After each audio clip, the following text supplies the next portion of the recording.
Hi folks, welcome to the video on the cubing function. So this is from our parent function packet that has all the other functions, okay? So it has the log function, it has the exponential function, it has our square root function, our absolute value function, our squaring function, and our identity function, okay? So today we're gonna be focusing on the cubing function. Now we've seen this a little bit in class so far, but our cubing function has the equation of f of x equals x cubed, all right? So all that means is for every x value, when I put in that x value, I'm going to cube it or multiply itself by itself three times to get the y value. So if we made a little table over here to kind of plot some nice points, okay? So we'll have our x and our f of x. And it's usually good to try a few negative numbers, 0, and some positive numbers. Now, in this case, the reason really why we're choosing positive and negative numbers is because we have that center point, okay? We have a center point here. And again, the center point is just the one that is the easiest to keep track of as you move your function for graph transformations, okay? So let's start with that one. If we put 0 into x cubed, we'll get 0. So that means that our center point for this graph is at 0, 0. And now let's work through the positive numbers. So 1 cubed will give you 1. 2 cubed is 2 times 2 times 2, which is 8. And 3 cubed is going to give us 3 times 3 times 3 is 27, okay? So these numbers get bigger faster than the squaring function or even the identity function, okay? Now let's take a look at those negative numbers. If I plug in -1, I'm really saying -1 times -1 times -1, which will give me -1. When I plug in -2, I really am saying -2 times -2 times -2, which gives me -8. And when I'm plugging in -3, I'm really saying -3 cubed, or -3 times -3 times -3, which gives me -27, okay? So it's a little bit different than the squaring functions because when we plug in negative values for x, we actually get negative output value, okay? And so let's plot a few of these points. I think given our grid, maybe only these middle 5 are going to fit, okay? But we'll plot the point 1, 1, and 2, 8, and then -1, -1, and -2, -8. And so if we go ahead and connect these points with a smooth curve, we'll get that we have this function. The right side keeps going up and out forever.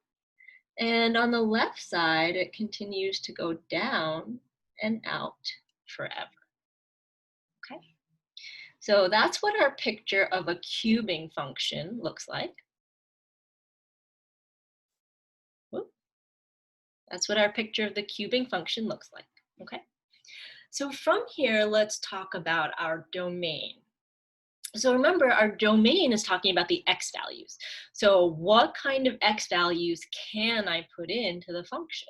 Well, I can put in 0, right? We put in 0 right over here.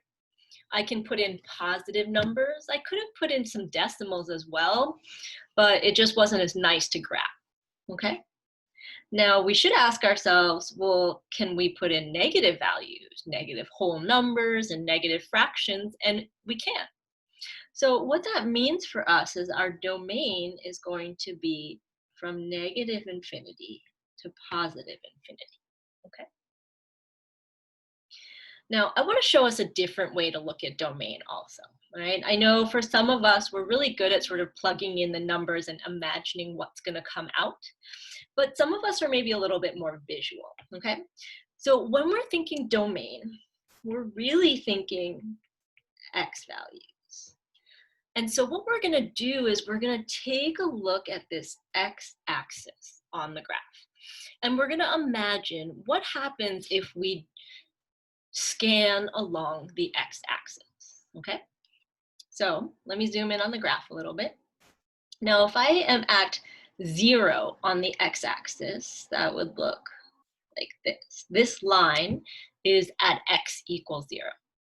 And does this pink line cross the parent function of x cubed?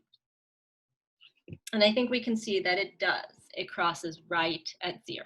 Okay, so what that means is that since it crosses the curve, that since our vertical line crosses the curve, it actually has a point on that curve, which means if I put that number in for x, then we're good to go for the function. It's in the domain, okay? So let's try a different line. Let me say, let's draw a line here. That line sure does cross our function.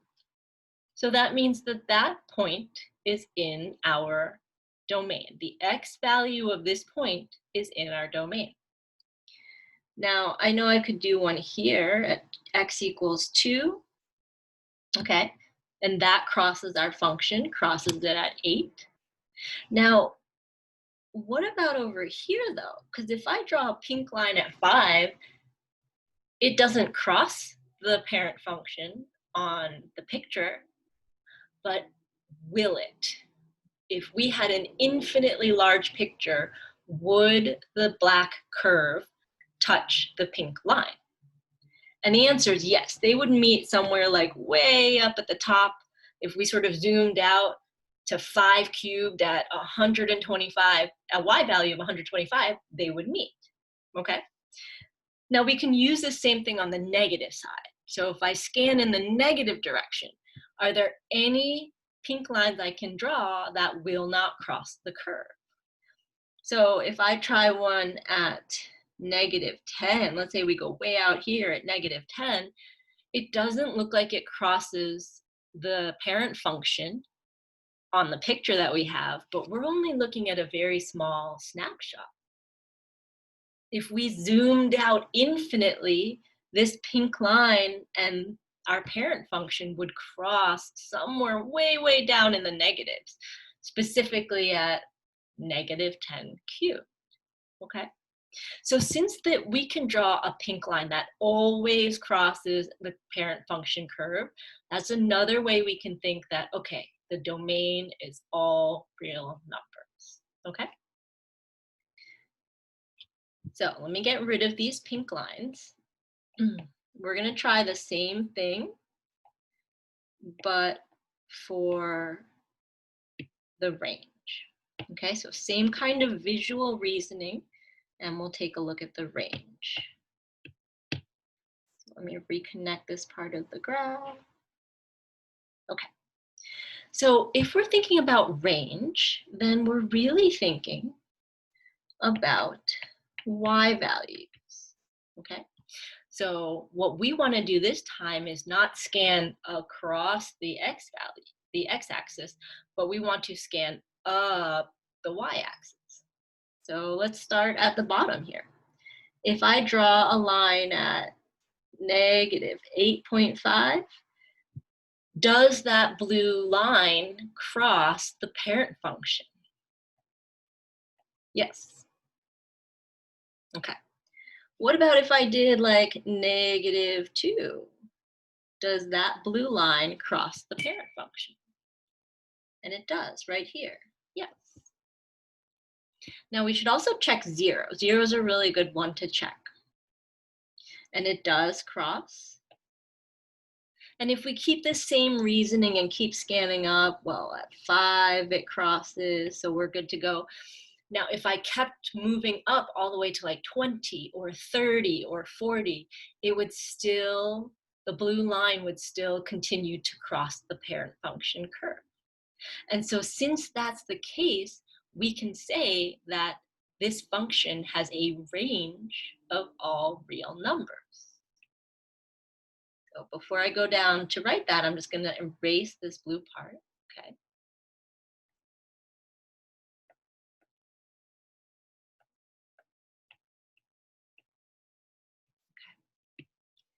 So because we can always draw lines that are horizontal that cross our function, we say that our range is all real numbers, okay?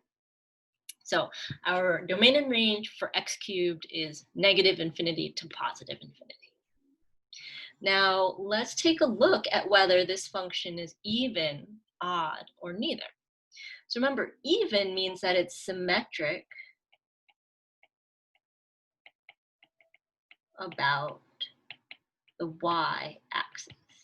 So if I flip this function over the y-axis, do I get the same shape?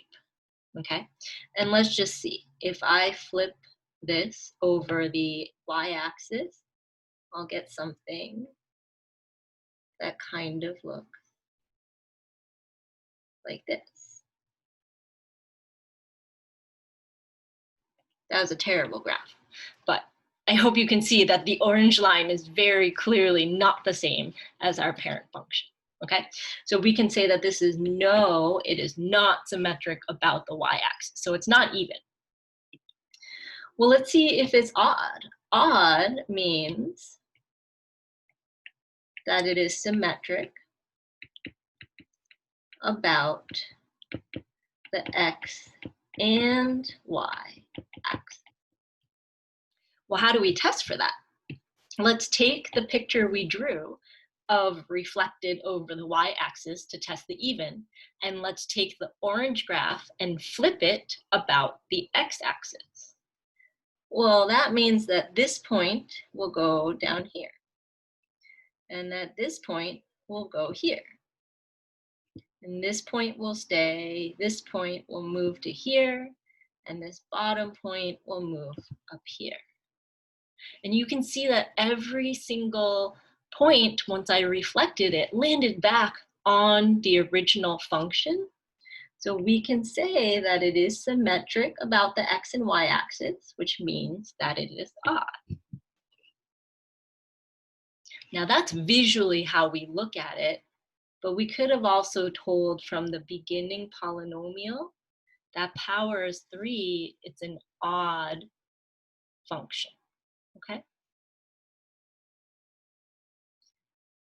All right, let's take a look at the asymptote. Now, I think it's pretty clear from the picture that the black parent function graph does not level off at the ends. So when we go all the way out on the x-axis, it does not level out. What that means is there's no horizontal asymptote, okay? So there's no HA because the ends do not flatten out, okay? They keep going up in one direction and down in the other.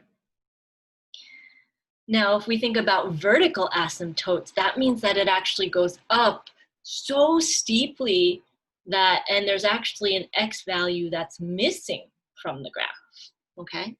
So there's no vertical asymptote because there are no missing values from the domain, okay? So that's actually a really good way to think about it with the equation and with the domain. The domain actually tells us if there are vertical asymptotes or not, okay? So there's no vertical asymptotes for x cubed because there's no missing values from the domain, all right? Now let's take one last look at this picture. For our original parent function graph, the left end behavior